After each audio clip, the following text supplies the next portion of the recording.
চিংড়িঘাটা মোড়ে বিজেপির বিক্ষোভ, মেট্রো প্রকল্পে জায়গা না দেওয়ার অভিযোগ, রাজ্য সরকারের বিরুদ্ধে অভিযোগ। বিজেপির এই অভিযোগ, বিকল্প রাস্তা থাকলেও সরকার ব্যবহার করছে না, এমনটাই বলছেন তারা।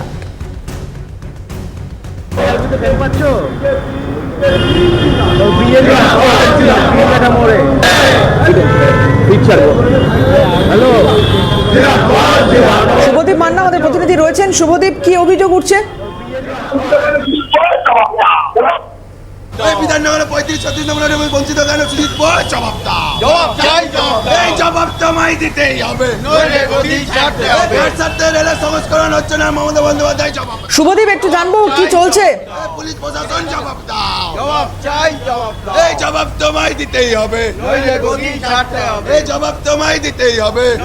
দেখো, চিংড়িঘাটায় কিন্তু বিজেপির পক্ষ থেকে বিক্ষোভ দেখানো হচ্ছে। মূলত বিক্ষোভ কি কারণে দেখানো হচ্ছে আমরা তাদের থেকে জেনে নেবো। আপনাদের আজকে বিক্ষোভ দেখাচ্ছেন, তো মূলত কি কারণে?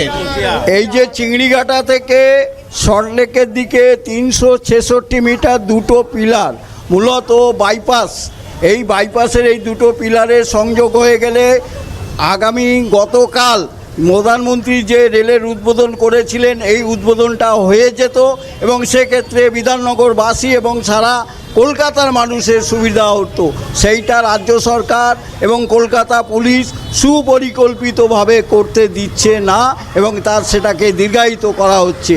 যেমনভাবে দত্তাবাদে দীর্ঘায়িত করা হয়েছিল সেইভাবেই দীর্ঘায়িত করা হচ্ছে। আমরা চাই অবিলম্বে কলকাতা পুলিশ এবং বিধাননগর কমিশনারেটের পুলিশ থেকে রাত্রি 11টা থেকে সন্ধে 5টা পর্যন্ত যদি মেট্রো রেলকে সময় দেয়, এই পিলারের সম্প্রসারণের কাজ হয়ে গেলে সুস্থভাবে গড়িয়া থেকে মানুষ সল্টলেক পর্যন্ত আসতে পারবে। এটাই দাবি নিয়েই আমরা আজকের এখানে জমায়েত হয়েছি। আপনাদের দাবি যদি না মানা হয় পরবর্তী ক্ষেত্রে কি করবে? পরবর্তী ক্ষেত্রে আমরা বৃহত্তর আন্দোলনে যাব, সেক্ষেত্রে দরকার হলে আমরা বাইপাস অবরোধ করব। আগামী দিনে আমরা বাইপাস অবরোধ করব যদি আমাদের দাবি না মানা হয়। রাজ্য সরকারকে এই হুঁশিয়ারি দিয়ে আমরা বলতে চাইছি, কলকাতা পুলিশ এবং বিধাননগর কমিশনারেটকে হুঁশিয়ারি দিয়ে বলতে চাইছি, এই ব্যবস্থা যদি ত্বরান্বিত না করা হয়, মেট্রো রেলের সঙ্গে সহযোগিতা না করে, তাহলে আগামী দিনে আমরা বৃহত্তর আন্দোলনে শুধু না, আমরা বাইপাস অবরোধের মতো জায়গায় যেতে বাধ্য হব। বাইপাস অবরোধ করবে বলছে আপনার দলের পক্ষ থেকে। আজকে মানে চিংড়িঘাটা মোড়ের সামনে আমরা বিক্ষোভ দেখাচ্ছেন, মূলত মেট্রো রেলের জায়গা দেয়নি বলে। তো তারপরে যদি না হয় তাহলে তারা বাইপাস অবরোধ করবে, কি বলবেন? বাইপাস অবরোধ করব মানুষের জনগণের স্বার্থে। আর মমতা ব্যানার্জি 366 মিটার না করে প্রতিদিনই তো অবরোধের মতোই অবস্থা করে রেখেছেন। আজকে 3 ঘন্টা লাগছে যেতে।